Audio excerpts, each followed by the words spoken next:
Good evening, everyone. You're in the spotlight with Brian Garner for this Thursday, November the 2nd, 2017. Good to have you all here for our first and only show of this week. Hope that this week has been treating you well. Hope you all enjoyed Halloween, had a good weekend last week. Really, well, as always, off the top, if there's something going on in the world, we usually take a moment to pause and, you know, address it. And because, again, we do this show and everything we talk about is trivial compared to some of the big things that go on in this world, some of the tragic things that go on in this world. And Tuesday we had a tragedy in New York with the whole incident with the whole terrorist attack that took place on Tuesday. And we've come on the air numerous times since we've been on the air. It's 7 years now.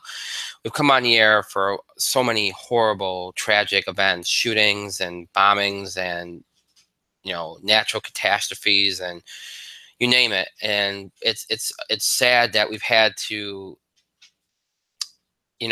take a moment so often because there's so many bad things that have happened over the years. And you just keep hoping and praying that it stops and that there will be peace and that these kind of things won't happen. That's what you keep hoping and praying for. And that's what people are going to keep doing, and rightfully so. And, we're going to do this show tonight, and we're going to talk about things like sports and TV and movies and wrestling and all that kind of stuff. But obviously, none of it is as important as what what we're talking about right now. Again, all we can really say, sadly, is because you always wish there's more you can do, and there's probably more we can do. We can be better people. We can treat people better. We can listen more and that kind of thing. But even then, senseless things still happen. It's unfortunate and it's sad and it breaks your heart. And you sit there and you watch things on the news and you watch them, pictures on Facebook and Twitter and all these other places, and it just breaks your heart to see some of the images and see some of the people that are affected. And so we want to take a moment here tonight to acknowledge those that lost their lives in that attack on Tuesday. May they rest in peace, and our thoughts and prayers and condolences go out to their loved ones and their family and their friends, and to all those that were in some other way impacted, whether they were injured or some other way impacted. Our thoughts are with you as well and your family and friends and loved ones. And we just keep hoping and praying for peace and for a better world and for this violence and senseless tragedy to stop. That's what we keep hoping and praying for, and we will keep doing that. So I wanted to pause at the top here to acknowledge that. Okay. So with that being said, again, we go on to much more trivial matters like sports and stuff, and and we kind of try to escape a little bit from the world, and that's kind of why we do the show. You try to escape from your problems, escape from what's going on in the world, and sometimes it's very hard sometimes, but you try, and that's what we're going to do here tonight. So we have a jam-packed show. We have a lot to do. We obviously didn't have a show on Tuesday because of Halloween.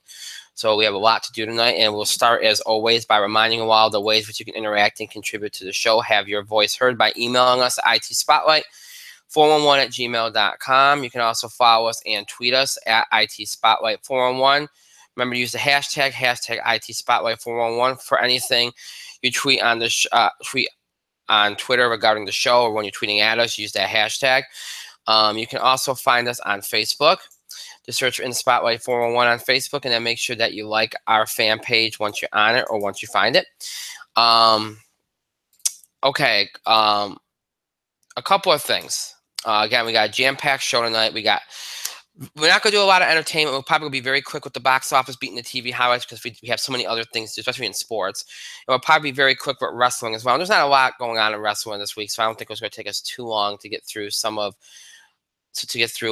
the things that we have to get through. So, so we won't probably do a lot with wrestling and entertainment tonight, but we will do those things tonight. We'll do the box office beat TV highlights, we'll do some wrestling, WWE news, we'll do some of that. And then the bulk of the show is going to be sports. We got the NFL. We'll look back at week 8, look ahead to week 9, which starts tonight with the Jets and the Bills.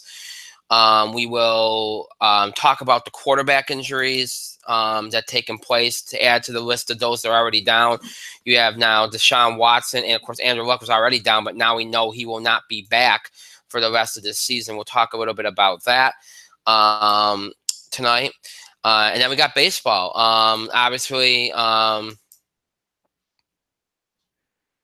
we obviously have the world. The MLB season's over, and the World Series is over, and we haven't talked about it since a week ago when we were in the thick of it. So we'll have a lot to talk about there as we wrap up our discussion of the MLB season and look ahead to what's to come, and look back at the World Series and all that kind of stuff. So we got a lot to do tonight.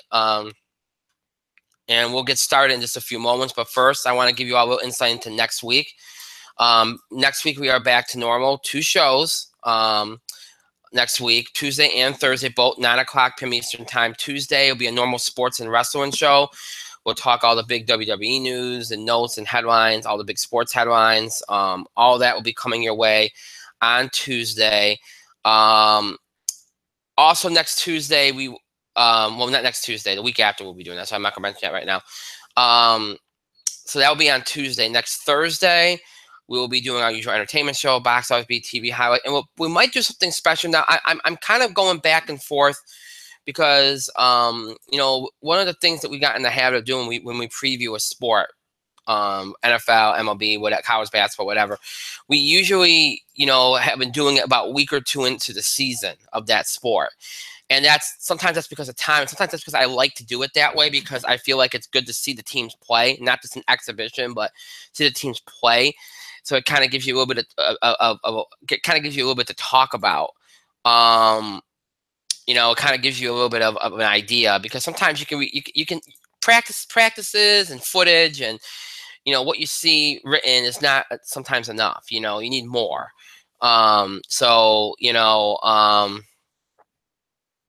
Sometimes it's helpful to watch these teams play, and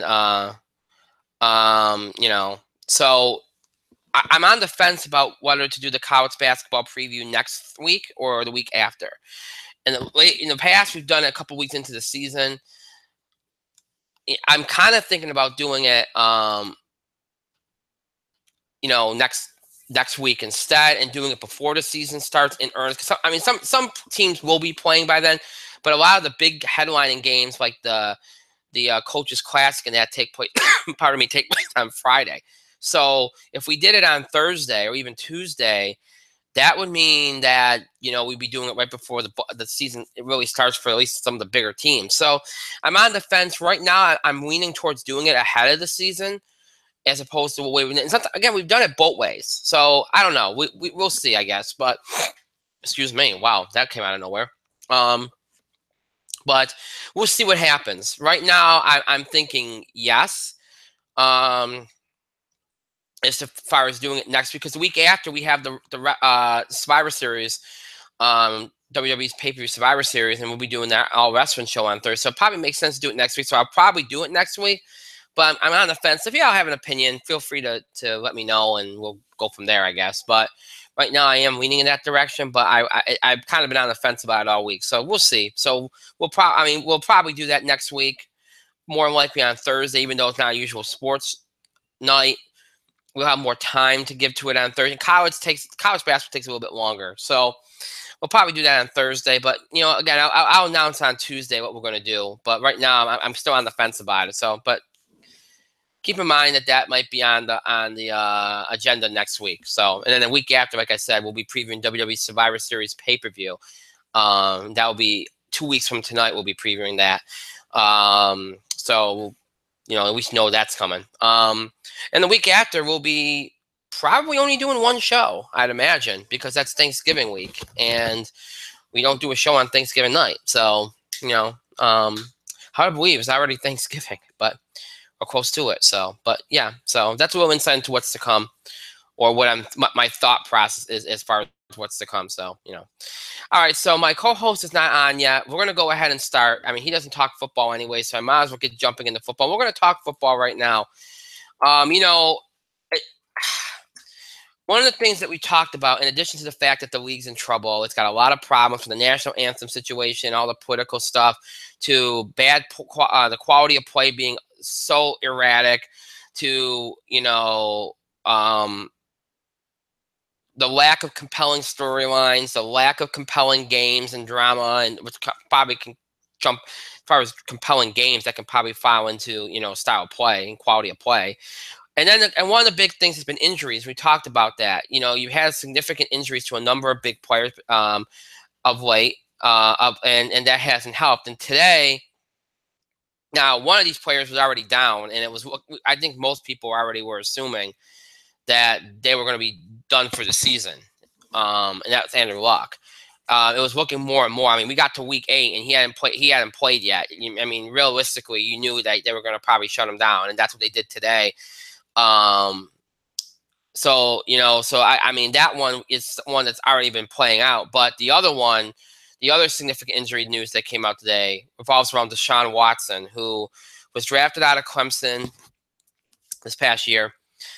And, was a guy that, if you've been following, he's been one of the bright spots in this NFL season because he has been a compelling story. He has come out of nowhere. He wasn't the starter coming out of camp. He didn't, you heard he didn't look good. You heard that he was going to be a guy that was going to have to grow into whatever role he was going to have to grow into as a quarterback, whether that means he was a starter or a backup. And Houston turns to him, and all of a sudden the guy starts lighting up the scoreboard and being ridiculously good. Really, folks, showing skills that you would expect from a third or fourth year player, not somebody that just stepped foot into the league.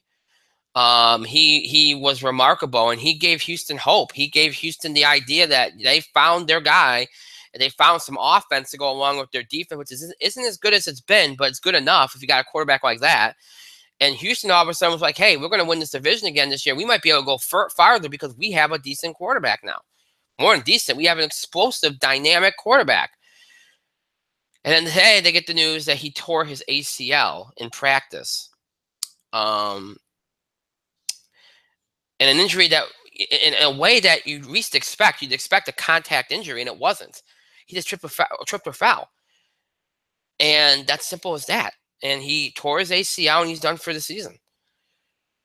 So you look at the news today, you got Deshaun Watson, and then Andrew Luck is put on IR. He's done for the year.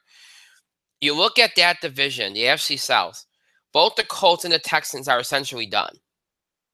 Okay, they're done. I mean, the Colts were already done, but now they're done firmly. I mean, this opens the door for Jacksonville and Tennessee. More than likely Jacksonville, because Jacksonville's shown more signs of life and more explosiveness and more consistency than Tennessee has. But it opens the door. And you're probably looking at, that division is probably going to be one of the, if not the worst, it's going to be one of the worst in football. Because you could see a team conceivably winning that division at 7-9 or 8-8. You could. Let's be fair here. So that's changes some things there. Changes the dynamics of that division and changes the dynamics of the AFC. Because I think a lot of teams were starting to fear Houston and fear Deshaun Watson. And now they don't. Now they don't have a reason to fear. Now Houston's out of the mix. Now you don't look at that AFC South as nothing more than somebody you're just going to have to beat in the first weekend of the season. Of the playoffs, I should say. The first weekend of the playoffs. That's what you look at that. That's what you look at that division like now. It's an impediment to getting out of the first. If you're unfortunate enough to not have a top seed and you're playing that first weekend, okay, then that's the way you look at that division. Whoever you play out of that division, somebody's gonna get them in that first weekend. Whoever you get, they're essentially just the team that you have to play to get to that next weekend. And you're not going to fear anybody that comes out of it, because it's more than likely going to be Tennessee or Jacksonville. And you're not going to fear either one of them. So, it changes the AFC in that there's less teams you have to worry about being in it, or being a threat, I should say, if you're an AFC team. And for the Colts, I think we haven't talked much about it, and we'll probably talk more about it as we go along here. I don't know what they do. I think that this is one of those we talked about last year, Chuck Pagano potentially being on the hot seat. And it's hard, they got rid of the GM, and you haven't seen too much pressure on Chuck this year. And I think that's because, pardon me, Andrew Luck hasn't played a snap. If Andrew Luck is playing and this is still going on, then I think there's pressure. But because they can't get him healthy and because he's not on the field, and without him on the field, they're not the team that they're not a competitive football team. Brissett's been fine, but he's not ready to make you a playoff team. He's not ready, and they don't have the offensive line to be ready for this. So here's the thing. It's very hard to, and I'm not saying they can't, and I could totally understand, even though I like Chuck Pagano, I could totally understand if they do get rid of him and say, you know what, why waste more time? Let's not take a chance on this guy. Let's bring somebody in here that gives us a clean slate. I could totally understand that. But I also understand, too, bringing him back off this year because you really can't gauge this season. You've made some improvements, yes. But without your star $100 million quarterback on the field, you really don't know where you're at as a franchise. You don't know where you're at as a team. You don't. You just don't. He hasn't played at all this season. He hasn't played a single game, so you never really have seen your team this season. Which is why I think has been no pressure on. Which is why I think, there are some things that you concern yourself with, like the fact that the locker room does seem to be playing the blame game a little bit more, and that worries you that he's lost the team, Chuck Pagano. I worried about that last year at the end. But again, it's so hard to tell. It's so hard to kind of look at this and really, really firmly examine this and say, you know what, we need to make we need to make significant changes here. They do need changes, yes. They need to improve the offensive line. They do need to get the defense better, yes. But other than that, I don't think you can really make too many wholesale changes because you just don't know. And all this talk about career-threatening injuries with Luck, it's a career-threatening injury with Luck and everything. He hasn't played in how long. I understand the concern, okay? A guy this young, first of all, he's losing a year of his prime. A guy this young and that kind of injury, and it's still lingering, and nobody knows really what's going on, and it's taking longer than it should because most others that have had this injury and had this surgery have been back on the field. In a way, it's good he's not, because if he wasn't still hurt, here's the thing, folks. With that offensive line, he'd probably get hurt again. And who knows how badly it'll be the next time. Because they can't protect him. They can't protect him. I would not have Andrew Luck on that field until I know for a fact they have a good chance of protecting him. I wouldn't. Not when he's already had this injury. I wouldn't. He's had significant injuries, all right? You cannot risk it. You cannot risk it. So, I don't know. I don't think it's career-threatening. I don't think he's done. I think we will see him again. I think they got to get this right. I think it was botched by the Colts early. I think they waited too long to address it. I think that, the previous general manager messed up by not getting an offensive line to protect Luck, to prevent this kind of thing from happening. There's a lot of mistakes that have been made. A lot of mistakes that have been made. But I don't think Andrew Luck's done. I don't think he's done yet. I think you'll see him next season, hopefully healthy, and then we'll see what we have. And as for the rest of the situation with the Colts, the head coaching situation, and any other change they make, we'll see how it goes the rest of the season. We'll see how it goes.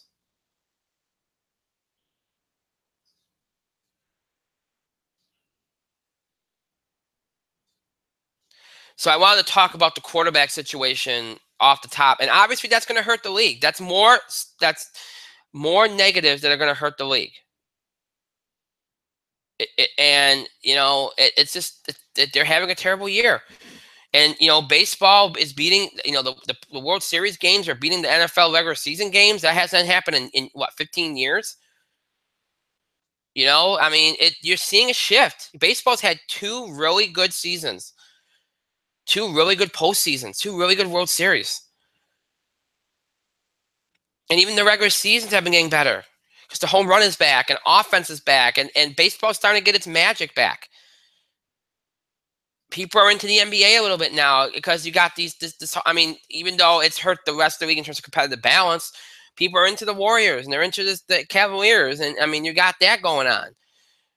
And college football with the playoffs is really come on. College basketball has always been a big thing. So, um, other sports have caught up. Most notably, baseball. Most notably, baseball. So,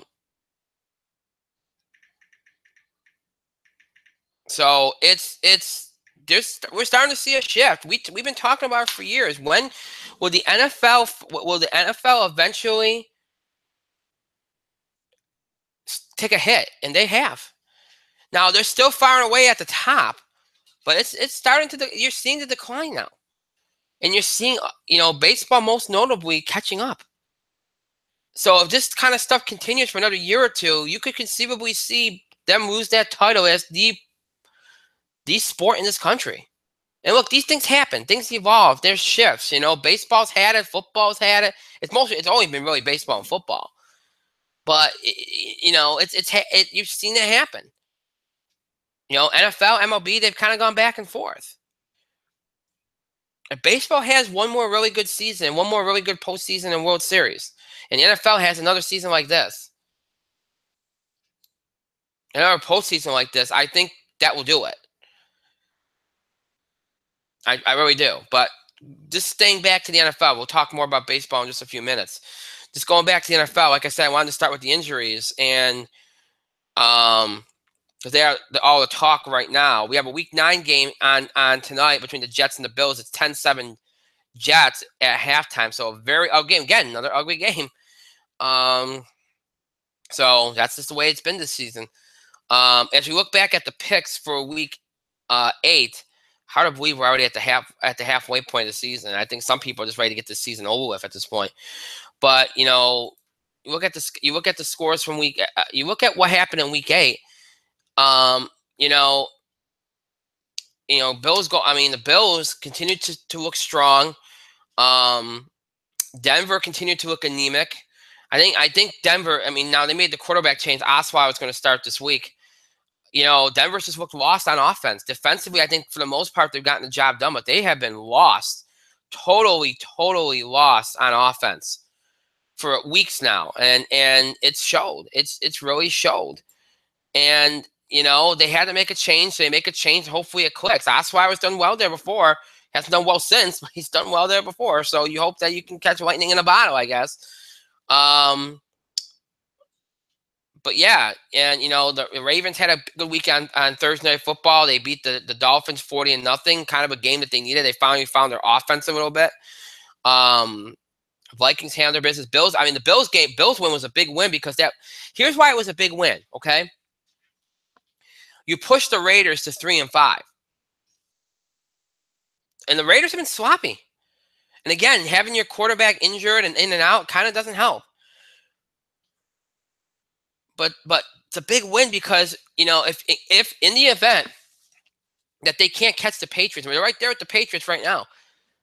They're looking at a wild card. You just push one of those potential contenders out, away from you. That's a big win for the Bills. An impressive one. It was a very dominant win. With the Colts lost another one, and that's kind of going to be their season. Bengals needed that win to kind of stay alive, and they got it 24-23. Colts have been in more games and have more blown leads than I think any team in football. I mean, it's ridiculous. Every time you look up, they're at even over some good teams. I think that lead early in the season, and they like what was it, 16-point lead, and they blew it late. They've blown a lot of big leads, and that's why they're 2-6. But the Bengals needed that win at home, and they got it. So a big win for them. The Patriots handled business against the Chargers. Saints handled their business against the Bears. Falcons really handled their business against the Jets. I know a lot of people jumped on the Jets, were surprised a couple weeks ago when they were on a little bit of a roll, but that really wasn't going to last.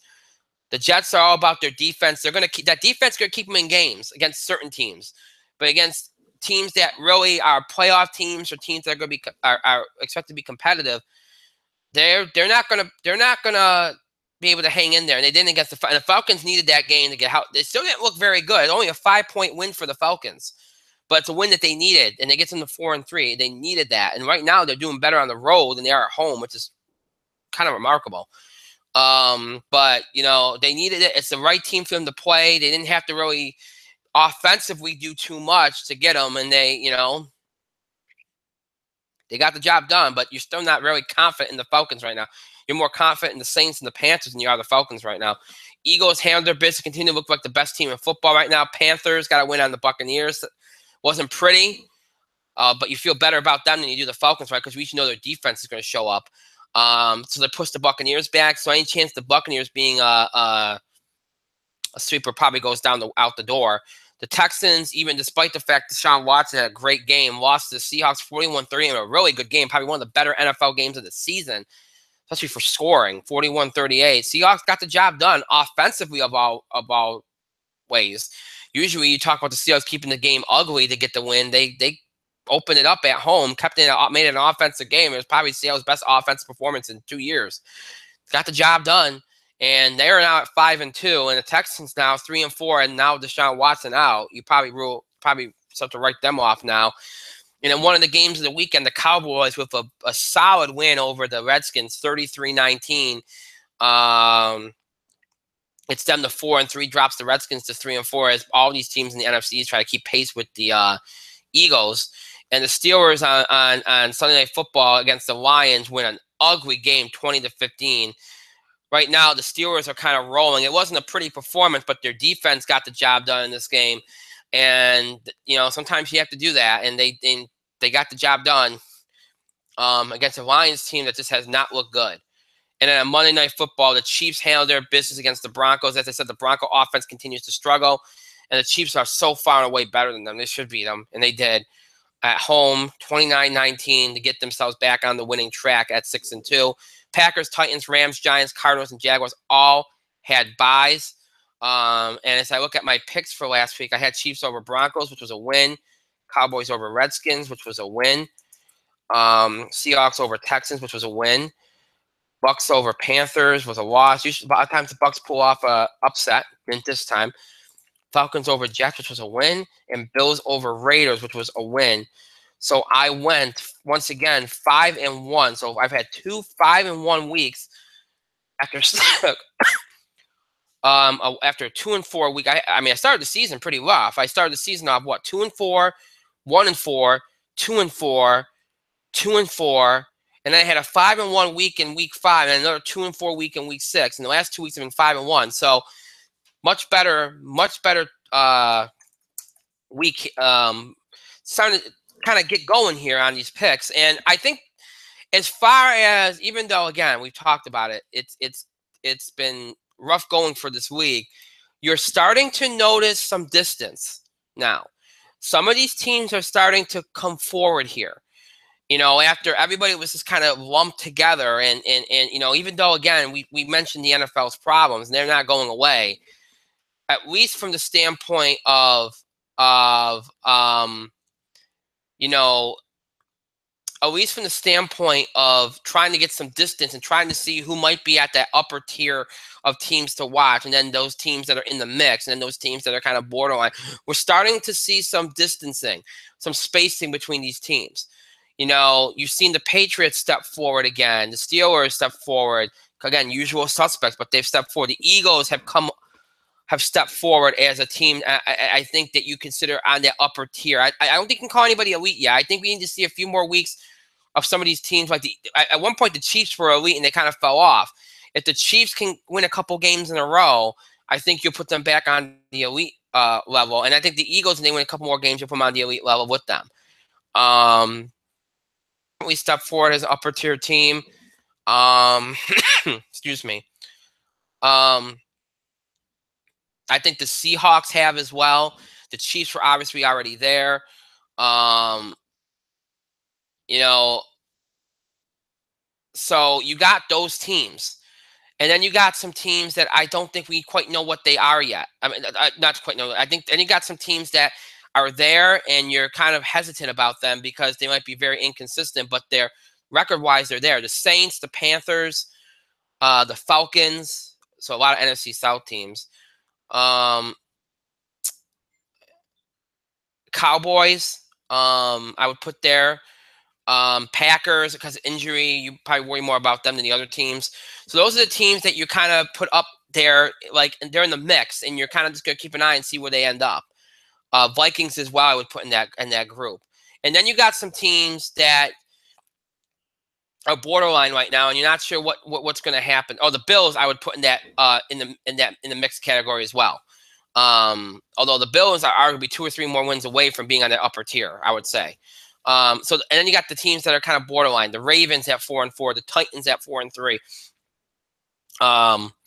The Rams at 5-2, and I know the record. You're going to be like, well, why aren't they in the mix? Well, because you don't. They started off the season well last year, and they kind of fell off. So you're kind of a little bit more cautious with them than some other teams. The Broncos at 3-4.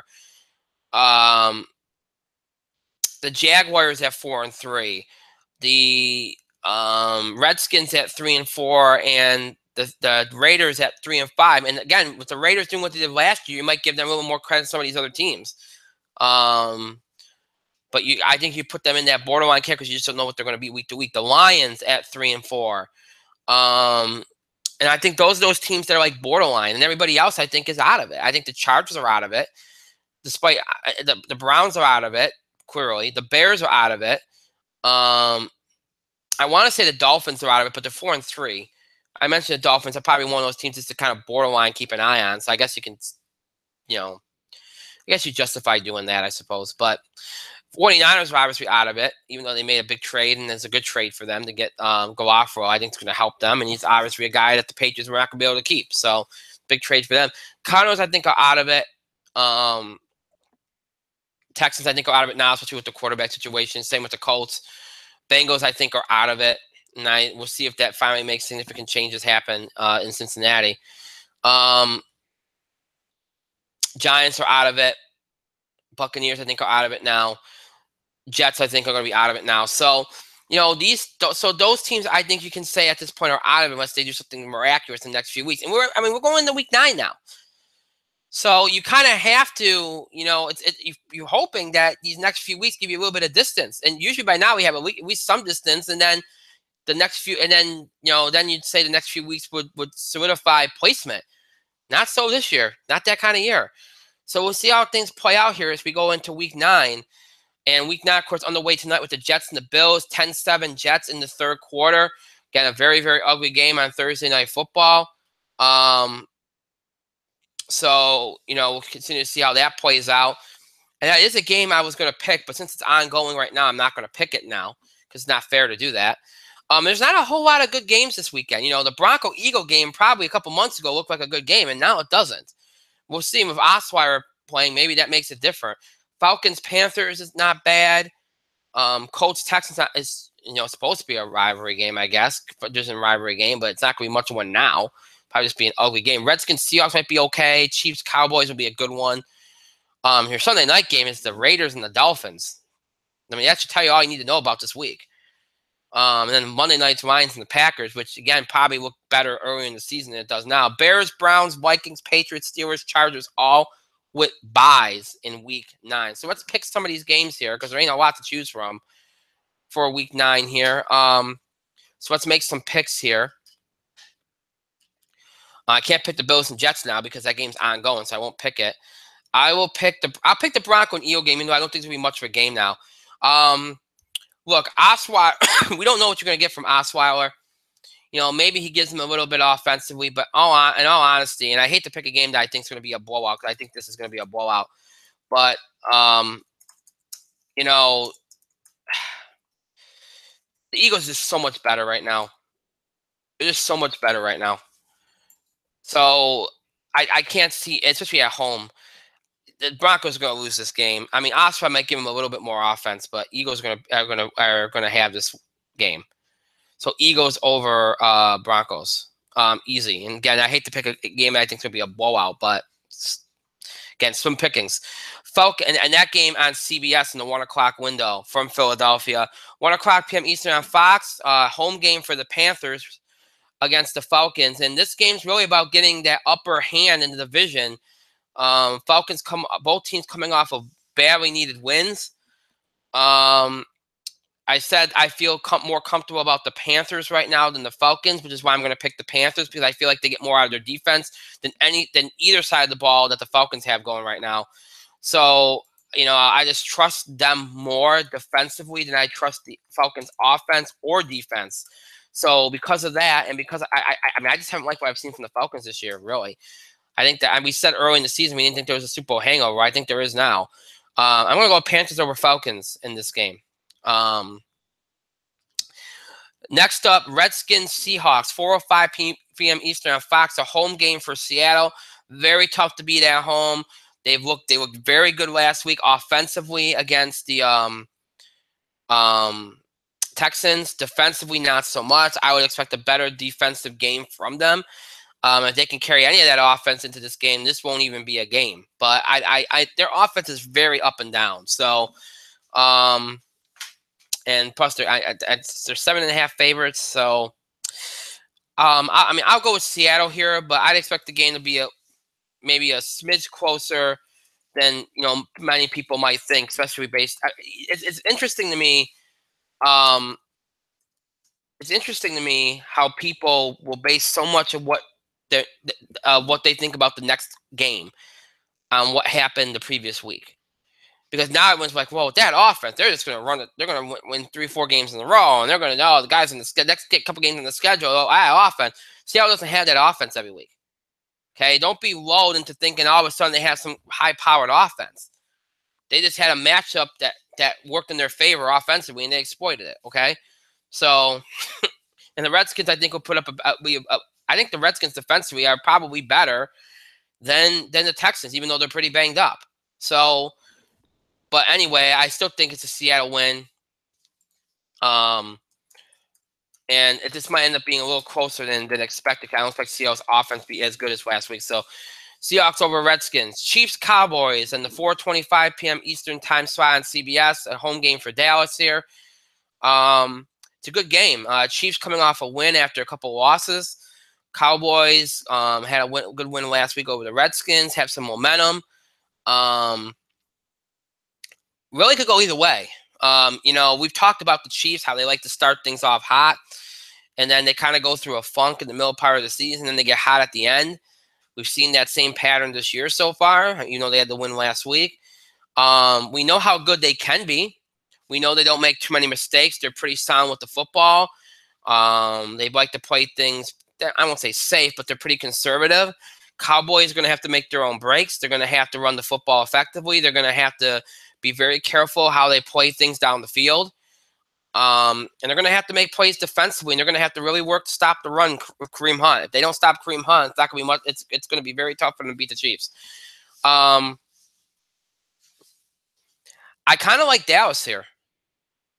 Honestly, I do. I kind of like Dallas here, only because I think that athletically and in terms of explosiveness, the Chiefs tend to struggle against teams that have explosiveness and more athleticism, and the Cowboys have that. They're very stacked in those areas, and that makes it very hard for them defensively to keep up. So that's always their and I know that most NFL teams have explosive players and athleticism, but the Cowboys are a tough matchup for a lot of teams. They're a very, very tough matchup. So, especially with the line and everything, it's just a very tough matchup. So I'm gonna go with the upset. I'm gonna go with Dallas, over Chiefs. It's one of the only times I've probably picked against the Chiefs. I'm a little bit of a Chiefs homer, but okay. Let's see what else we got here. Oh God, which one do I want to pick? Raiders, Dolphins, or Lions, Packers? Oh boy. Let's go to the Monday night game. I can't pick that Raiders Dolphin game. I can't pick that game. That's an awful game for Sunday night. I mean, this is November. When's NBC's flex schedule start? I mean, oh wow. Anyway, Monday night game is probably a little bit more of something that could be interesting, I guess, even though Aaron Rodgers isn't in it. 8:30 p.m. Eastern on ESPN from Lambeau Field. It's Packers at home against the Lions here. Whew, wow. I mean, defensively, they can obviously they're still pretty sound there. Offensively, they can't really do much at the quarterback position, as we've seen in the last couple weeks. Lions have the advantage offensively because of Matthew Stafford. Green Bay has the advantage because they're still relatively healthy. They still got enough going for them on defense. So I expect them to make this game competitive because of that. They're going to try to make this a little bit more of an uglier game because that's their advantage. So I don't think this by any stretch of the imagination will be like a 20-point game or anything like that. I think it'll be a relatively competitive game. I'm going to pick the Lions only because even if you play a very, very good defensive game, the Lions have enough offense to probably be able to win the game. Even if the Packers play well defensively, I think they have enough offense to win the game. So I'll go with the Lions over the Packers.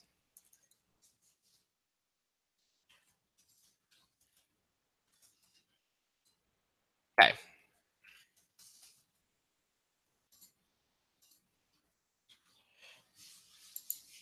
One more game to pick. I don't know which one it's going to be. I really don't.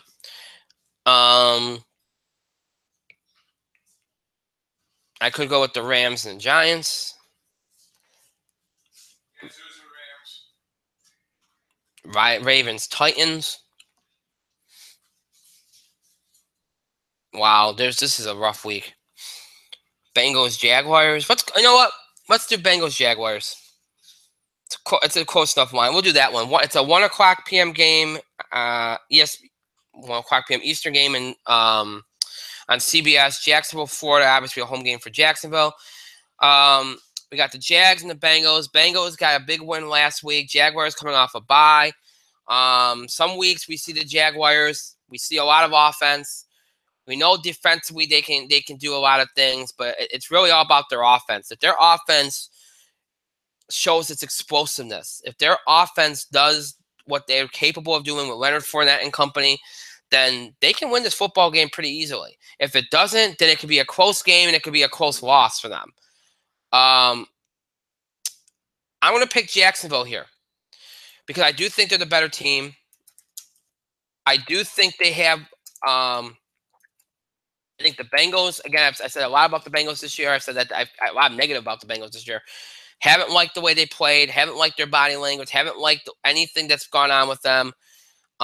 Jacksonville, again, is pretty inconsistent week to week. You don't know what you're going to get. But I think off the Bengals, they can have their way on offense. I don't think they have enough defensively to keep up with them. So I like Jacksonville over Cincinnati in that game. So here's your picks for week 9. Eagles over Broncos, Panthers over Falcons, Seahawks over Redskins, Cowboys over Chiefs, Lions over Packers, and Jaguars over Bengals. Those are your picks for week 9 of the NFL season. Obviously, we'll look back at those and look back at week 9 next week on the show. And, of course, look ahead to week 10 as well. That will be, of course, as always, next week. We next have a show. So, yeah. All right, so really quickly, I didn't put this in the show description, but I'd be remiss if we don't talk college football right now because, and I should have put this in the show description because it's big enough to be in the show description. It's a big topic. I said that we talk more college football once we get the playoff rankings out. The first set of playoff rankings came out, and it was shocking to say the least. It's probably the most shocking, set of rankings, especially for the first week that we've seen. Because I don't think anybody would have expected Georgia to be number 1 over Alabama. I don't think anybody expected Notre Dame to be 3. So those two things were shocking. And I think what's also shocking is, when you look at this, how close Ohio State and Penn State are, despite, I mean, I know Penn State lost, it was a very close game, but it's still surprised you that they're so close. Think about this from the Big Ten standpoint. You got Ohio State at 6, you got Penn State at 7, okay? Then you got Wisconsin at 9. So you got 3 teams between 5 and 10. So Big Ten's going to get a team into that top 4 unless they all of a sudden start losing games here. They're going to get one of those teams in. The question is who gets knocked out. To me, you can't see Georgia and Alabama both making it at this point. It's more than likely Alabama probably is, and we've seen it before, where Alabama, even late in the season, can lose and they can still make it. So Alabama is going to probably get one of those spots. Now, do you buy Notre Dame staying in there at 3? How? I mean, really, it depends. We don't know. We do not know how these teams are viewed at this point. We don't know, like how much they like these top 4. Okay, obviously, I think they probably like Alabama very much. We don't know how much they like because really we don't know. And the reason why I bring that up is this, because this is only the first set of rankings. And then next week we can turn around and let's say both Oklahoma and Ohio State both win, okay? But Clemson and Notre Dame both and Clemson and Notre Dame both win, but they're closer games. Let's say they have scares, okay? You could see 1 or 2 of those teams flip. You could see Clemson lose that 4th spot to Oklahoma or Ohio State because Ohio State might have beaten a team by 20, and it might be because they view the Big Ten as to be a Big Ten to be better than the ACC. Well, we're going to put Ohio State in 4th. We were just more impressed with that performance. See, that's the kind of things that can happen. You don't know how much they like certain teams. I mean, to put Georgia at number 1 over Alabama shows that they probably do like Georgia. I don't think they like Georgia enough that if they lost, that they're going to stay in the top 4 or even at 5. I think if Georgia lost, they're probably dropping to at least 7. So, you know, whereas for Alabama, I think if they lost, I think Alabama would probably drop to 5 and be right there and probably still end up making it. So, I mean, it's shocking. You know, you look at this, it's good for the SEC. It's good for the Big Ten, even though they don't have anybody in the top 4, because you see that they have 3 potential candidates getting closer. You look at the Big 12.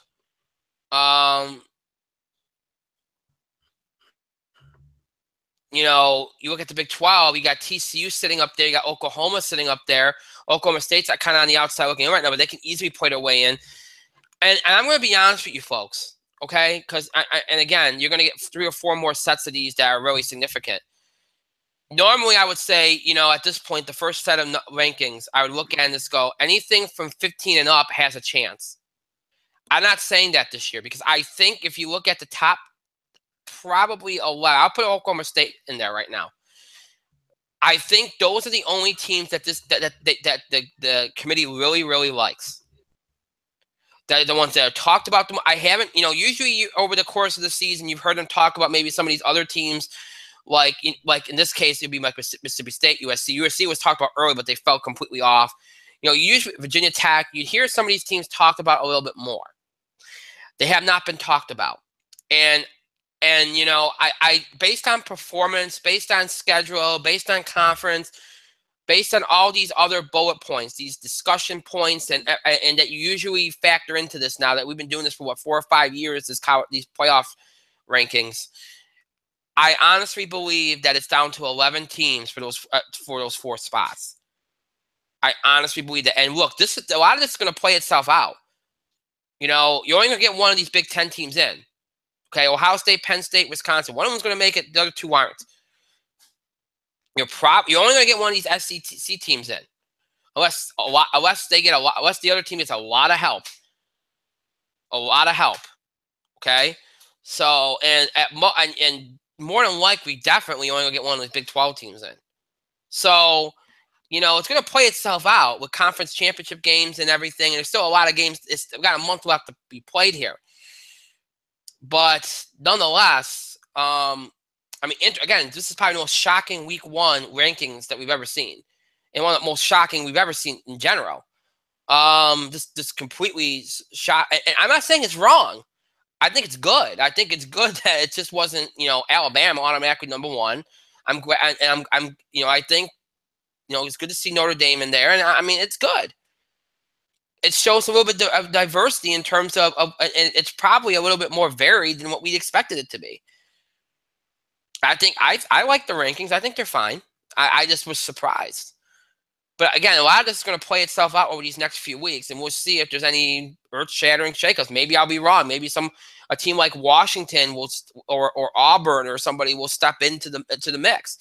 Maybe a couple of teams will fall completely off the pace. We've seen that before too. We saw it last year. So we'll see how it plays out. Right now it's only the first set. There's only 5 of them, I believe. But it's the first set, and already it's taken people by surprise. And we'll see how it plays out. It's going to make things interesting here as we go down to the latter part of the season. That's why, really, in my mind, the season really starts now. Now you got the rankings. You know where you're at. And now you know what you got to do. If you win your games, especially if you're in the top 4 right now, you're in. That's as simple as that. Penn State's going to get a test this week against Michigan State, who's surprised some people. Wisconsin, Indiana is not much of it, hasn't done much, but they can sometimes pull a surprise. So they got a test this week. Georgia's got a big test against South Carolina this week. Clemson will get tested by NC State this week. And keep an eye on Iowa, because Iowa's had a history of doing surprising things too. And they get Ohio State. And the big game, and this is really going to define Oklahoma State. Oklahoma State in Stillwater, which is a classic rivalry game. That's a big game, because if Oklahoma State loses that, they probably are done. And you cut my list down to 10. If Oklahoma, oh goodness, that was bad. Oklahoma loses that game.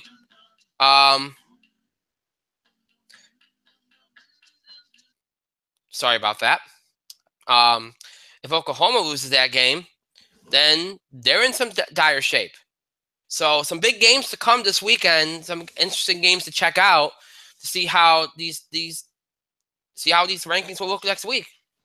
Very, very big games to decide how everything falls when it comes to the rankings next week and beyond, obviously. So be interesting to see how everything unfolds as we go here. Now that we got the rankings and now that we're in the last month of the season. I see Mike has jumped on. Mike, how you doing? You're in the spotlight.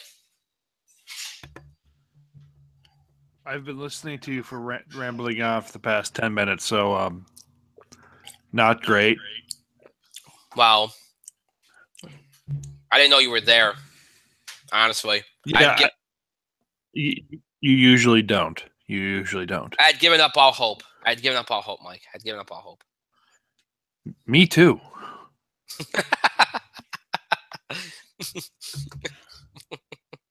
Well, anyway, at least the football stuff is done. So hey. You weren't the only. Yeah, well, and now we gotta throw out some baseball here.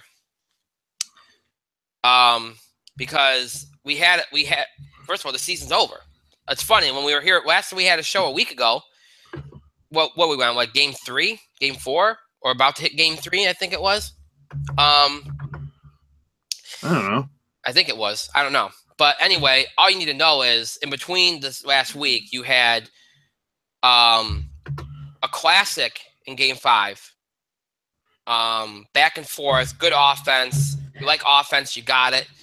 Back and forth, lead changes, classic game. And then, and really all the 3 Houston games were all offensive games, but that game 5 was a true classic, and that's going to go down as one of the best games in World Series history. But I'm going to offer a dissenting opinion in a minute on a couple of things. But I'm going to work through this quick only because of this, because I think this is pretty straightforward. You get back to LA, it becomes more of a pitching, more of a traditional kind of game. Okay, game 6 was a well-pitched, well-played game. Game 7 was more of a traditional game. You had offense, but it wasn't like, 13-12 like Game 5 was, obviously. So it's more of a traditional game. For me, this whole series turned when Dave Roberts made the completely asinine decision to take Rich Hill out in the 4th inning.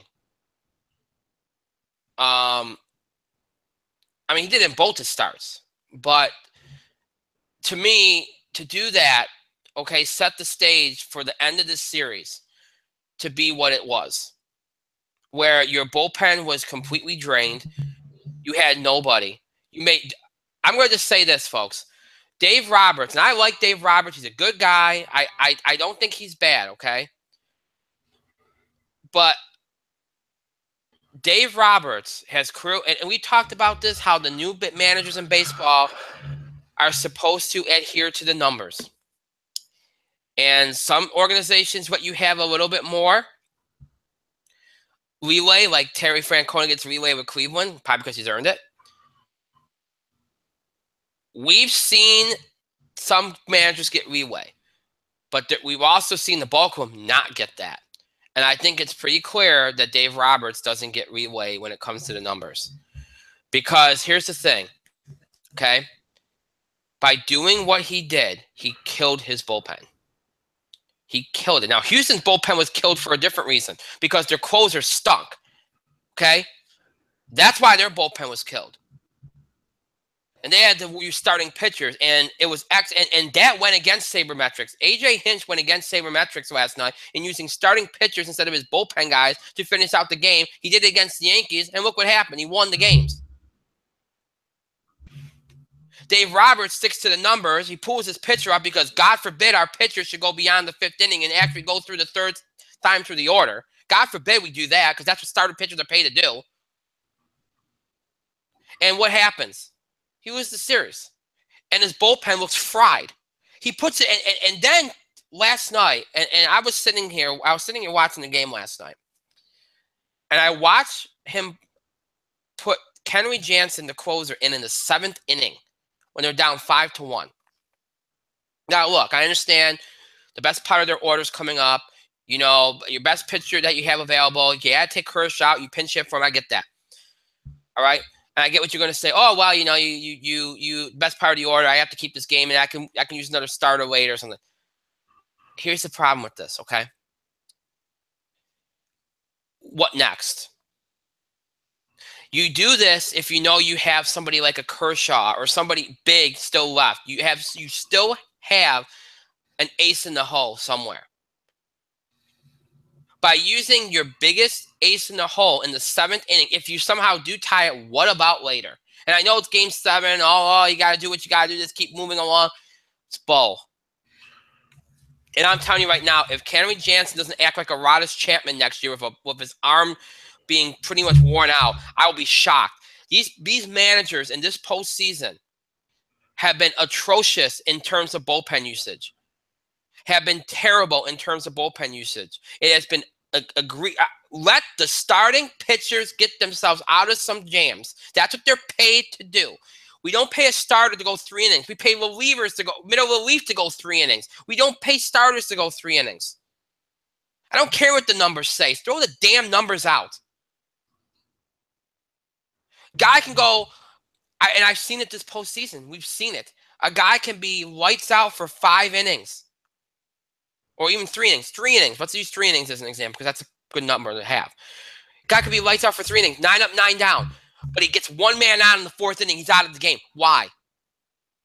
Well, it's second time through the order, and he doesn't pitch well against second time through. Why? Well, he had a couple bad starts in the middle of the season that made the numbers look worse than they are. Exactly. You don't go by that. You go by the feel of the game and the way that the game is going, and you go by what the pitcher is doing on the mound. Does he look like he's stressed? Does he look how does his stuff look? Is his control good? Is he walking bad? Is he hitting bad? AJ Hinch pulled McCullers last night. Now, somebody's going to look at his stat and go, why did you pull McCullers? He looked like he was doing good. He hit 4 batters. The guy did not have control. He was a ticking time bomb. Different story. He based it on what he saw, and he made the right move, and they won the game. It is ridiculous. You're blowing pitchers' arms out by doing this, and you're making starters essentially middle relievers because they're not stretching out their arm because you're too afraid to use them past their point. It was a trend in baseball this entire postseason. It was a trend even in the regular season, and it's a bad trend. For as good of a season and as good of a postseason as it was in baseball this year, with the offense making a comeback, with the home runs, magic, good compelling storylines, good young players, Judge, Bellinger, all these guys, big market teams and such, and Cinderella's being a good mix in the playoffs. Good stuff all around, good matchups all around. For all the good, the biggest negative on this sport right now is people not letting you have enough leeway with the numbers. The numbers are important. Let the numbers guide you. Don't let the numbers dictate every part of the game, because otherwise you're going to – a lot of managers have already lost their jobs because of it, even though they're not giving that as the reason. Theoretically, it is, okay? Because they're not following it according to the GMs and the organizations. It's not the right way that you're following them, even though they really are. But that's the excuse that they're using, because they can't find any justification for doing it. But it's egregious. It's horrible. It's unnecessary. It's being done it's just horrible, and it needs to end, because again, managers are losing their jobs over this. Players are going to get hurt over this. For all the worry about innings limits and pitchers and Tommy John surgery, you're going to hurt more pitchers doing this than you are anything else. It's terrible, and it's a bad trend, and it's the biggest negative baseball has right now. But that doesn't take away from the fact that they had a good postseason. They had a good regular season. As I mentioned, we talked about over the last couple of weeks. I mentioned some of the highlights here, and I mentioned some of the big things good things that have gone in the ratings. I mentioned earlier, beating football and doing all the big things, and even exceeding last year, which was a classic series that nobody thought they could exceed ratings-wise, but they did.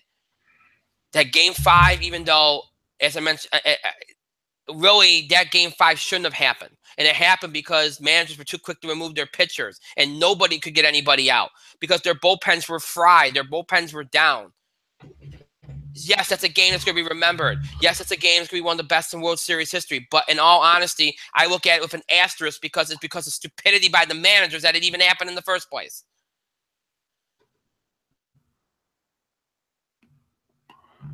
So, great World Series. Lots of twists and turns. Good offense. Good pitching at times. And even though the ending, Game 7, wasn't as dramatic, really, Game 5 felt more like a Game 7. It still had its moments. It still held your interest. And it was a good series. And I didn't think it was going to be, but it ended up being a good series. You know? You give credit to everybody involved, even though I felt like Dave Roberts had a terrible, terrible series. Good for him. Good for the Dodgers. Bellinger has to learn how to hit a breaking ball. So does Aaron Judge. Because clearly they don't know yet. AJ Hinch, you give him a lot of credit. He took some risks and he made it work. It's a nice thing. You know, Carlos Correa proposing to his girlfriend and getting, and George Springer with, records and total bases and home runs. And it was good. And all Houston's been through, that it was a good thing for them. Carlos Beltran, 20 years in the majors, finally gets his ring. Verlander gets his ring. McCann gets his ring. It was a good story. It was good for baseball. It was a very good run, good postseason. 2 years in a row, good postseasons. 2 years in a row, good seasons in my mind, for the most part. You look ahead to next year, and hopefully people start throwing the numbers out, but I doubt they will. So probably more numbers, more managers making dumb decisions, more overabundance, overuse of the bullpens. But the good thing is that I think the offense will continue. I think the home runs will continue. More and more good young players. A lot of these teams that are in the mix this year, Yankees, Red Sox, Astros, Dodgers, Cubs, Nationals will all be back. Some of them with new managers. We'll see how the manager searches. Obviously most of the manager searches are over, but the Yankees still have one out there. We'll see what big moves are made. Be a lot of good offseason storylines. We'll see what happens here. If all these big market teams in the mix now, you figure there'll be some big moves here and there. So we'll see what happens here with some of these storylines. What will the Yankees do with the manager search? What will What will some of these teams do to get themselves better, get themselves to the World Series? What will the Astros do in the aftermath of winning the World Series? The Dodgers, Yu Darvish, who really took a major hit in this World Series, was terrible. How does that affect him and his free agency? What happens with Tanaka? Will he opt out? Sabathia, is he done? Clayton Kershaw will be a storyline next year because even though he didn't pitch great this postseason, he had a moment last night. Even though the Dodgers lost, he pitched 4 innings, and it was probably the best 4 innings he's pitched in the postseason ever. It's a start. See what happens there if he can carry that over. It was good. Baseball should be very happy right now where they're at. It'd be even better if some of these managers would start managing the game and getting a feel for the game instead of worrying about what's on the binder. That'd be a good thing. That finish it all out and make it really even better. But good for them. It was a good run. It's a good postseason. It was a good series. And you look ahead to the offseason. You look ahead to next season. And they built on last year, and they're going to build on this year as well. And, I think one might say do you believe that there'd be more that you can say about all this? There isn't. It's all pretty straightforward. And I got my little rant in too. So, Mike, do you have any thoughts on the World Series and all the good stuff that happened with it? Let's see. Well, I saw a little bit of it. And the Dodgers were a little bit overrated, it seems. Like they were great for the NL, and they pretty much blew through the playoffs. But when it came time to playing with an AL team, that AL high-powered offense, they didn't wilt because they obviously the series went 7. It was great, but there are some pitchers that proved that they are not built for the playoffs. Excuse me. And kind of disappointed. They pulled a Trevor Hoffman off of the Rivera and Hoffman Reliever of the Year award, as you told me. One of these things is not like the other. Yeah, one in the playoffs, and the other was Trevor Hoffman. So I mean, the Houston Astros offense kind of pulled through. A lot of key Astros won their ring finally. Verlander kind of springs to mind immediately. So it was a great moment for the Astros organization. It's their first World Series. Just impressive. It was just impressive. So well done, Astros. Win 7 games. Baseball couldn't hope any better once that was their hand, their dealt. But they were dealt. So they won 7 games is all they could ask for. And it was a series. Yeah. That's really all you can ask for. It really is. So, again, baseball can continue to build itself up. And, like I said, they're getting closer to the NFL. It's happening. So, good for them. All right, so we got through all the sports stuff. Before we jump to wrestling, because I want to get to the entertainment stuff out of the way, and I'm going to be very, very quick here, because in a way we kind of did this box office beat last week when we did the holiday movie preview, and I think this is pretty self-explanatory. So let's jump to entertainment real quick and look at the box office. Now, last weekend, really quickly, because there's not much that can be said about last weekend. Halloween weekend, even though Halloween on a Tuesday, I said that there's a potential for the weekend to be impacted. It was. Again, there's parties, there's events, there's all kinds of things going on. So, even though Halloween's not on the weekend, it can still impact, and it did. The 2 movies that led the pack were both very seasonal movies. Number 1 movie was Jigsaw, which was the biggest release of the weekend. It came in with $16.6 million, so that shows you how bad of a weekend it was. Now, again, that's not a $10 million budget, so in a small budget, big award. So is that enough for them to continue making Saw movies? Probably, as long as they're small budget. But again, it's another horror movie. We've seen some horror movies over the last couple months or this year do well. Continues that trend. Obviously, we released this in Halloween. They're hoping to capitalize, and they did to an extent, about as much as you probably could have this weekend. Coming in second, dropping from first, was Tyra Perry's Boo 2 and Madea Halloween with $10 million, dropping 52%. But again, that's given the weekend. I might not be too shocking for any of these studios. They probably knew more going in than we did, that this was going to be a low weekend. And again, a good weekend would have been $20 million. Okay, I don't think anybody expected this to be like a $30-40 million weekend. So it's not like this is earth-shattering. Okay, but it is what it is. So and then you had Geostorm dropping from second to third, $5.9 million. Happy Death Day, another horror movie, in third, dropping from fourth with $5 million. And everything else was under $5 million, including the new releases Thank You for Service, which came in sixth with $3.8 million. So not very good there. And then Suburbicon came in ninth at $2.8 million. That movie got completely panned by critics and fans. So forget about that movie doing much. Although, hey, it has made, even though it hasn't made a lot of money, and I mean, conceivably, even though critically it's not getting as much buzz as many people probably thought it would, given its box office growth, it probably qualifies for Oscars. So, there's that. But still, judging by the critics, I don't think it'll have a chance. I'm just trying to be funny. But, we all know how the Oscars like to award movies that don't do well.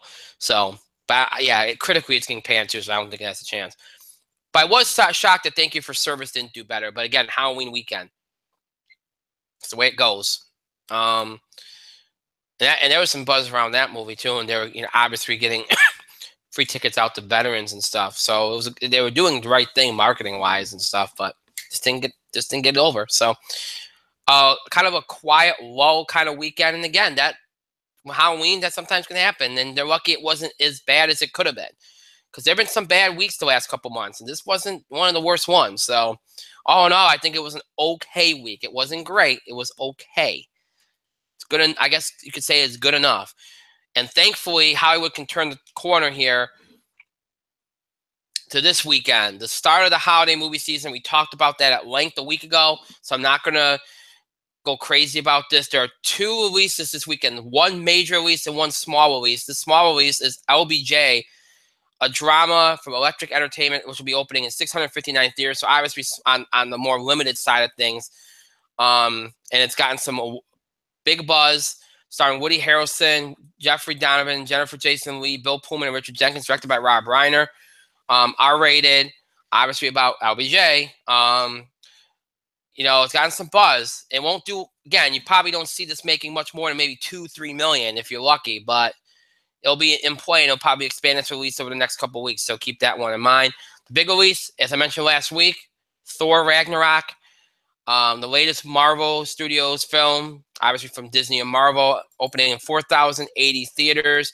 It's already made $109 million overseas, so it's already off to a good start there, starring Chris Hemsworth, Mark Ruffalo, Kate Blanchett, Jeff Goldblum, Carl Urban, Tessa Thompson, Anthony Hopkins, Tom Hiddleston, and Idris Elba. The expectation is that it will have a $100 million plus domestic opening. Now, you got to remember, Thor always does better overseas than here. So don't go thinking it's a flop if it doesn't do huge numbers here. It's because it never does. All right, but this one's expected to do pull the $100 million mark. I think Thor 2 did 80. So it's with this one looking the way it is and kind of looking like more of a Guardians type deal. Taika Waititi has done a better, has kind of gone for that feel, and it looks more comedic and more fun. That's probably going to help, and it's been very well marketed. And with this pretty much starting to build up to Avengers Infinity War, that's going to help it too. So, you figure that this should break 100 million easy. And plus, the way that the box office has gone this fall, with so few movies doing well, I mean, we really haven't seen anybody do anything huge since It.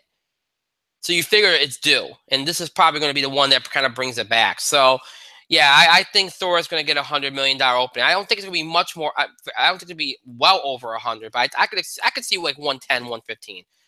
I think if this were like Captain America or Iron Man or something, it'd be much more. Like maybe 150, 160, 170. But Thor, again, does better overseas than here. So I won't push it past 110, 150. If it does better than that, then that's gravy. That's good. That's terrific. So so here's how I see this week going. Thor, 110, 115 million in first. And then second place, look, it's going to be a big drop. You see what happened last weekend. You saw the numbers. Nothing made over 16 million. So you're and with Halloween being done, you know, and these movies that were at the top last week, Jigsaw and Boo 2, are probably going to drop significantly. So, you know, Geostorm, Happy Death Day, which were at the $5 million mark, will drop below that. You're probably going to see Madea Halloween.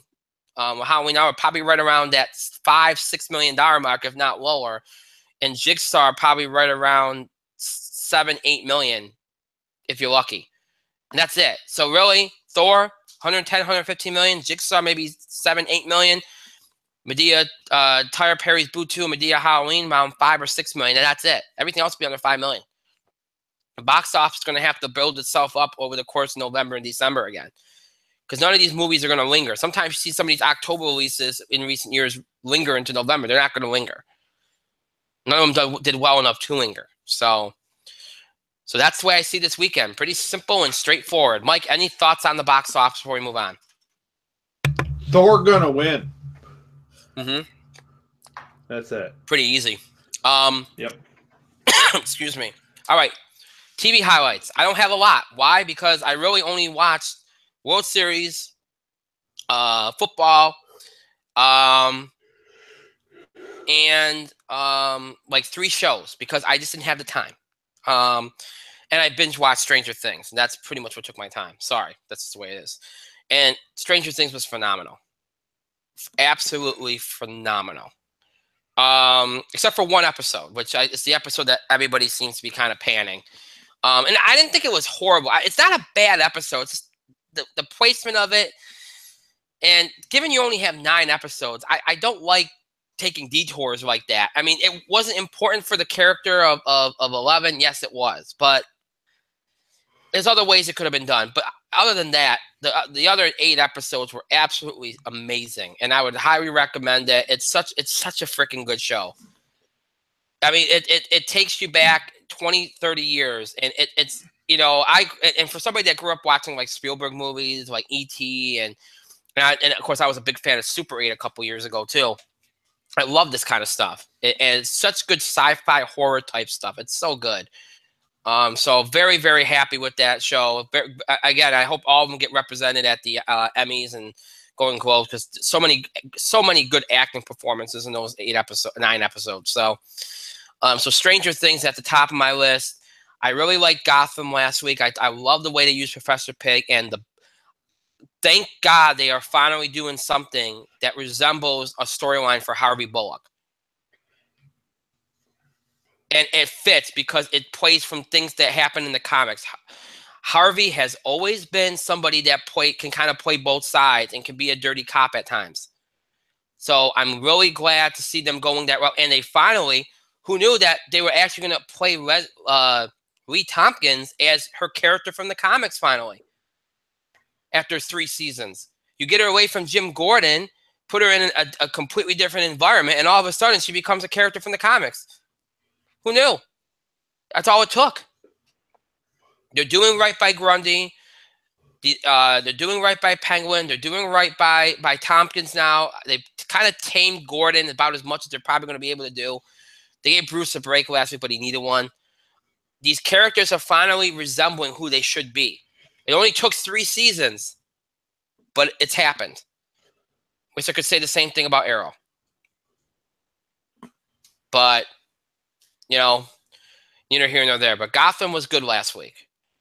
Legends of Tomorrow, I continue to really, really enjoy. Really enjoy. That and Gotham right now for me, DC-wise, because the other 2 shows I'm enjoying very much at all. I liked Walking Dead. I'd bring it up. I'll recommend it. It was all right. I mean, it wasn't as good as the first week, but it was good. Lots of action. I liked the the stuff with the Kingdom peeps and Morgan.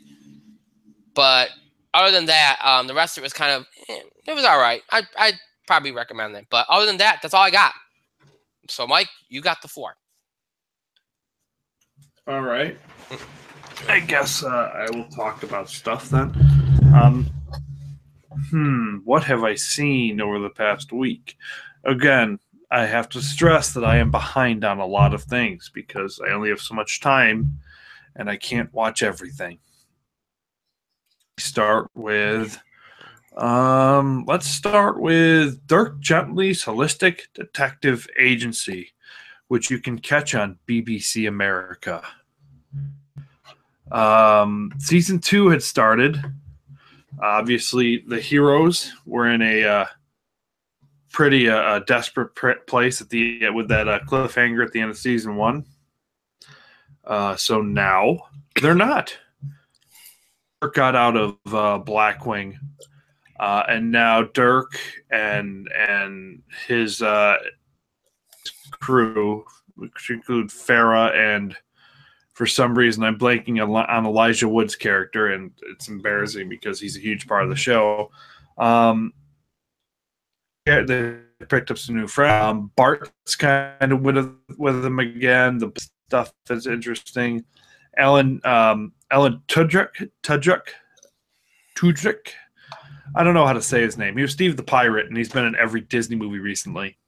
He's on this show in a supporting role. Dirk Gently is wacky. It's interesting. There's a cool mystery. They've got to save the boy. Now that's the thing. They got to save the boy. Who's the boy? He's a pink-haired dude from another realm. So they've got to go into a fantasy world and stop something. It's really funny. Dirk Gently is it's a good show. It's a quirky show. First couple episodes, I am invested in the mystery. I'm invested in the characters again. So Dirk Gently, that's one of the things I'm recommending this week. Kevin probably saves the world. It's footing, I think. The show's found its footing. It's really good. It is a bit fluff, sure, but there's a lot going on with that now. Gotten into the meat of everything. We kind of hinted at the fact that there's all these righteous, and Kevin's the last of the righteous and has to find them. He hasn't really found any righteous people yet, but he's they're kind of moving and evolving him as a character and trying to raise his power so we can maybe find some of the righteous. I hope they're not waiting for confirmation on another season so they can start finding the righteous. I hope they start moving into that sooner than later. But right now, Kevin, World, it's a good show. It's on ABC. And it's a fun show. It's well acted, well directed. It's a great show. So I recommend that. What else have I seen? Bull takes up a case for his old high school girlfriend and other people because they got cancer. He fights against a big manufacturing thing on behalf of a small town. You know what? I was invested in this episode pretty heavily. I didn't know if Bull was actually going to win this one because, Bull has won most of these cases or they've settled in Bull's client's favor. So I don't know if this one kind of had some of the makings where Bull was going to lose, and spoilers, Bull's team won this one. And it was a good episode. It was a very good episode. It was well acted. Michael Weatherly does a great job as Bull. I enjoyed this episode. So I'm going to say Bull. Bull was very good. I haven't not caught up on Flash or I haven't even watched any of Arrow. about it. We're in Olicity hell now, so I can't recommend Arrow even if I've watched it. Because I am firmly against all things Olicity. It has ruined the show before, and I don't know if I can watch it again at the moment. Star Talk with Neil deGrasse Tyson. They had a very interesting interview this week. It's on National Geographic with Kevin Smith. And Kevin Smith wasn't inclined towards science.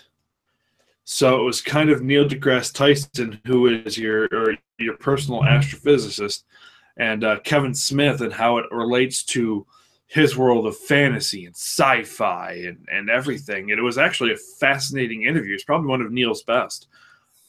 I highly recommend this the episode of Star Talk with Kevin Smith. You probably find it on National Geographic. They replay it throughout the week. There's a show I've been meaning to catch because I've seen the ads on Facebook and I haven't yet. But from what I see, there's a show on the channel IFC called Stan Against Evil. Stars John C. McGinley as Stan. He's fighting all these supernatural creatures. It's definitely a PG-13. And from the clips I've seen, it's a fantastically funny show. I haven't gotten a chance to see it because I don't even know if we have IFC. That's a show I'm looking to get more information about, more eyeballs on it. So I'm going to suggest Stan Against Evil, right, Brian? I see you rolling your eyes, but I don't care. I'm not rolling my eyes. You always think I'm rolling my eyes, but I'm not. You're doing something with your eyes. Yeah, I'm scrolling down and up on something. Relax. Yes. Be sure that ESPN doesn't trigger again. Every article on ESPN has an ad. It actually emails them. ESPN.com works. But keep going, Mike. Oh, I am. So let's see. Nothing, never anything on NBC. Ho ho ho ho ho. Do I want to talk about Sheldon? No, because Big Bang Theory is god awful. But James Corden had a very interesting episode, The Late Late Show with Mr. James Corden. Kunis, he had on Sheldon himself, Jim Parsons. He had Sam Smith on to do a carpool karaoke with, and it was a cool carpool karaoke.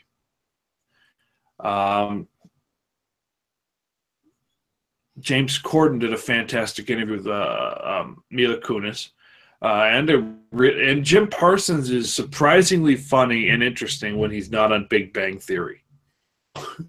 He was great in this interview. So if you catch the Late Late Show with James Corden, this interview with Mila Kunis and Jim Parsons, and the carpool karaoke segment with Sam Smith, and Sam Smith is genuinely happy to see, spoiler alert, Fifth Harmony.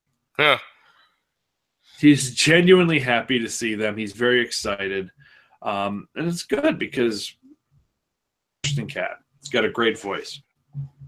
And James Corden and him blend well when they sing.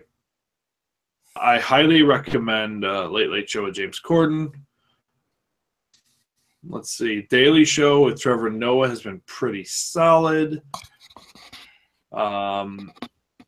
This whole thing with kind of being hypocritical post New York City, especially last night's November 1st episode was rather good. Michael Costa I don't find funny, and they go to him up, but generally it's been pretty good. Trevor Noah is kind of like a poor man's Jon Stewart now, which is fine because Trevor Noah is really coming to his own.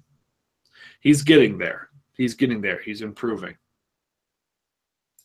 The interview was with Hillary Clinton. That was his big get, was Hillary Clinton. It was a decent interview. It was a decent interview. Let's see.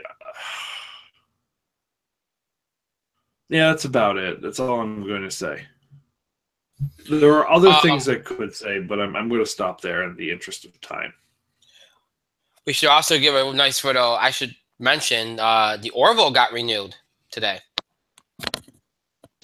Well, Orville's been a great series. I'm a few episodes behind there. Right, but I remember great renewal. Great.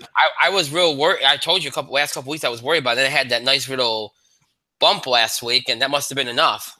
Mm-hmm. So they haven't announced the circumstance, like how big the episode, or they did say they're not going to extend this year's episode, so 13 episodes is going to be all they do.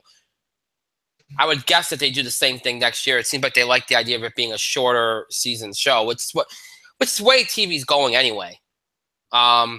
So, I mean, it probably works better for the show to do what it wants to do on a shorter order, but good news. And a very much quicker renewal. I thought it'd linger right into May, because that's the way things have been going with TV lately, but no, they gave it an early renewal, so good for them.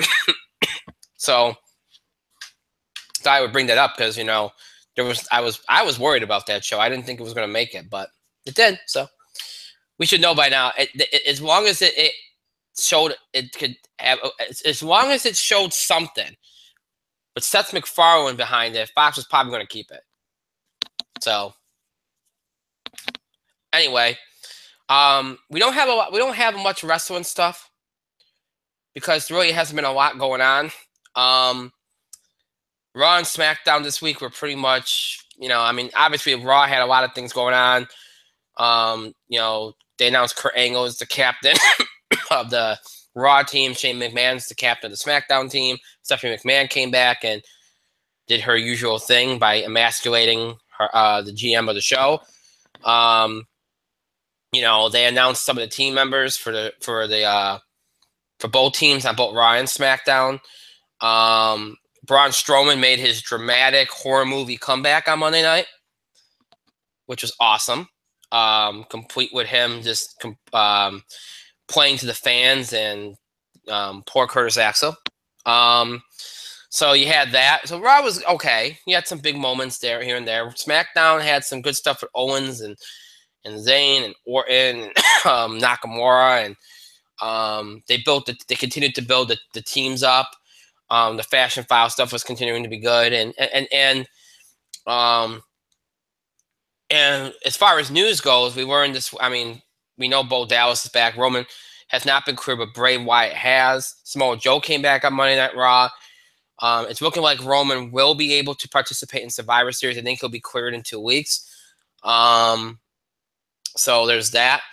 And the Survivor Series team's starting to filter. We already kind of know who's going to be on the teams. It's just that the company's going to drag their feet on it for the next couple weeks to build suspense. So it's a pretty light news week. There's a couple other little things, but I'll bring up in a minute. Mike, do you have any Raw or SmackDown thoughts to contribute? The Braun Strowman segment at the end of Raw was literally like the most notable thing. Other than Asuka murdering a jobber was great. Asuka murdering a jobber was great. Rustled the Jimmies. And that's what they should have done with her and Emma. Yeah. I don't know why we needed 2 competitive matches with Emma, considering she's no longer with the company. Those should have been 5-minute squashes. Period. End of discussion. Right. If that. Literally everything involving Owens and Zayn on SmackDown is the most interesting thing about SmackDown. Literally the most interesting thing about SmackDown. Their backstage segments are interesting. Their matches are interesting. And here's the deal. Shane McMahon screwed Sami Zayn by distracting Owens and then allowing Orton to hit a low blow on Zayn and RKO him. This week, Orton takes out Zayn, distracts Owens, allowing Nakamura to hit the Kinshasa and beat Owens. So Kevin Owens and Sami Zayn now have evens with Shane McMahon SmackDown. So if you don't think that's not going to play into the Raw versus SmackDown match at Survivor Series, you got another thing coming. And look, good old Ruru should be on the Survivor Series team. because right now that SmackDown team is Shane McMahon, Randy Orton, Shinsuke Nakamura, and Bobby Roode. And that was on the leaked team. The only other name on that leaked list was AJ Styles. And spoiler alert, he's going to be in the match. Especially since his feud with Jinder can't go anywhere right now. And Team Raw is essentially going to be, it's right now Kurt Angle and Braun Strowman. By the way, do you know how many guys in the SmackDown roster have wins over Braun Strowman? 0. 1. Sami Zayn has a win over Braun Strowman. Yes, I forgot about the Zayn. Yep. He has a win over Braun Strowman, and Shane McMahon didn't want him on his team. That's a bad idea. Look, Team Raw is going to be some sort of combination of Strowman, Angle's on the team. Strowman, Angle, probably Joe, probably Roman, and probably Finn Balor. That's an amazing team right there. So, and look, Owens and Zayn are going to be involved in the match. Owens and Zayn are the most interesting thing about SmackDown right now. And it sucks because Shinsuke Nakamura is on the brand and they're not doing too much with him. And Bobby Roode's on the brand. And he had a decent feud with Dolph Ziggler, but now that's over now. It's over now. And what else? We got Ellsworth barking like a dog. Uses is Vince McMahon. Literally the only person that amuses is Vince McMahon. That's pretty much all. And I guess Baron Corbin's got this hot feud with Sin Cara of all people. So that's where we are now. Yeah, Sin Cara's getting a real mini. You know what? So that's pretty cool. And you know what? That's fine because Sin Cara should be pushed along with Kalisto. Kalisto should be pushed along with Andrade Cien Almas. He should be pushed. These guys should be These guys should be high-level stars right now. Not Sin Cara.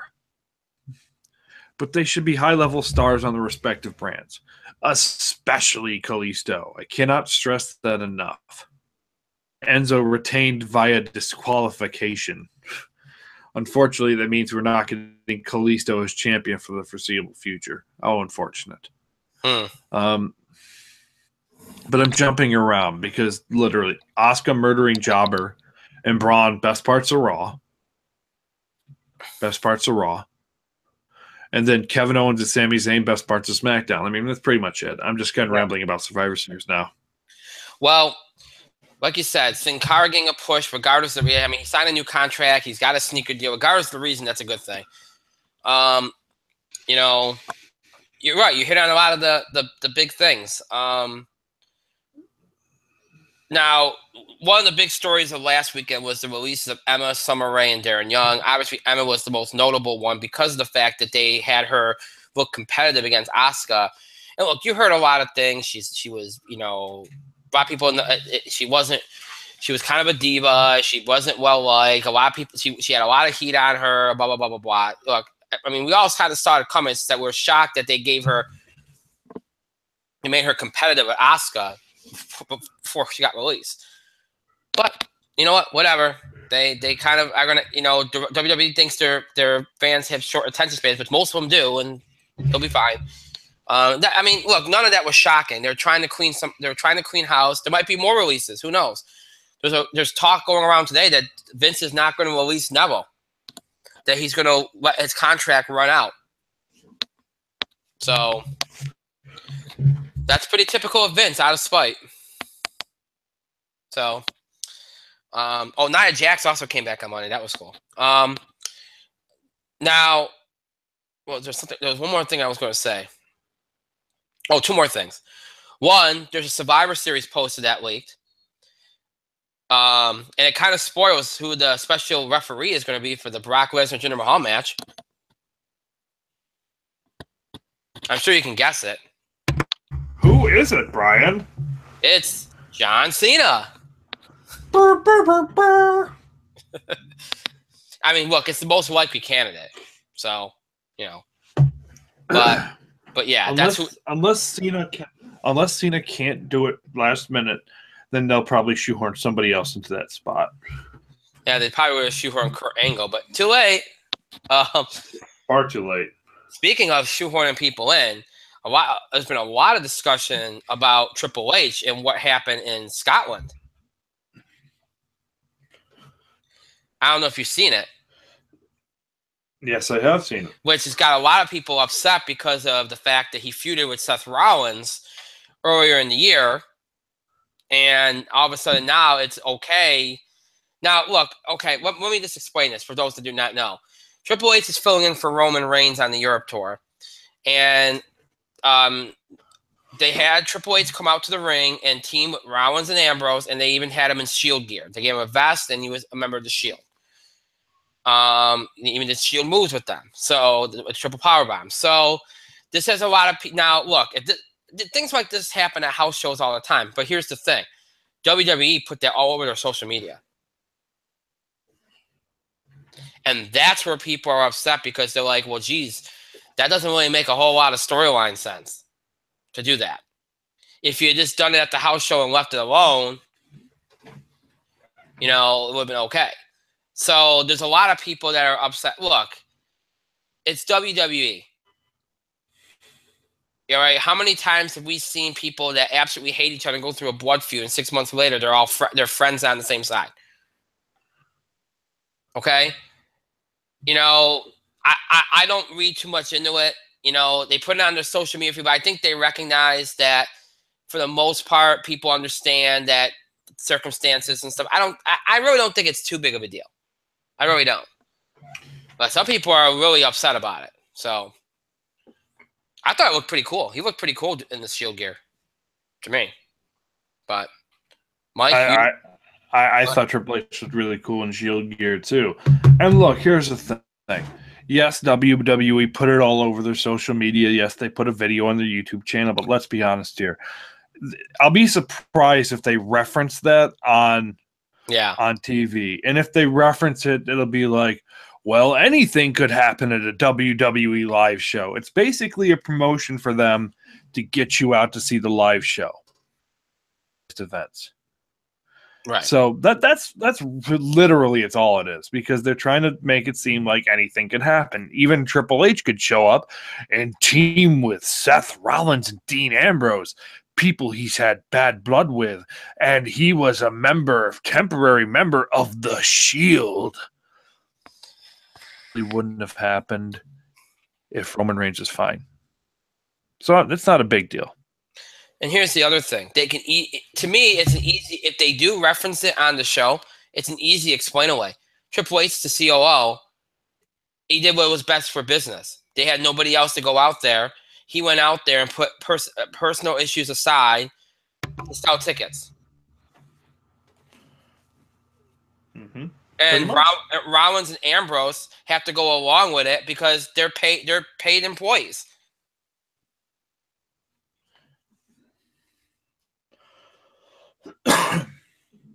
I mean that's the way you explain it, right? Yeah, I mean, I guess. I mean, that's the only way I could think. Say that Rollins and Triple H hashed out all their major issues at WrestleMania, and Triple H kind of saw the light on Seth Rollins. Yeah, you could do that too. That's kind of boring, but they're both boring.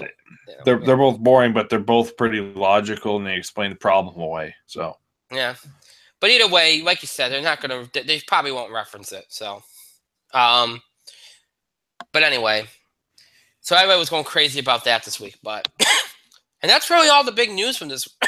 Pardon me, from this week. There hasn't really been anything else. It's been a quiet week in wrestling. So, with that said, we're done. That's it. We got it all. It's all in the books. We're done. The show might be over. It does not mean you have to stop interacting and contributing to the show. You continue to have your voice heard. You can send us your comments, reactions, opinions, and things we talked about in the show. Questions about the show and scheduling the show. Feedback. What else?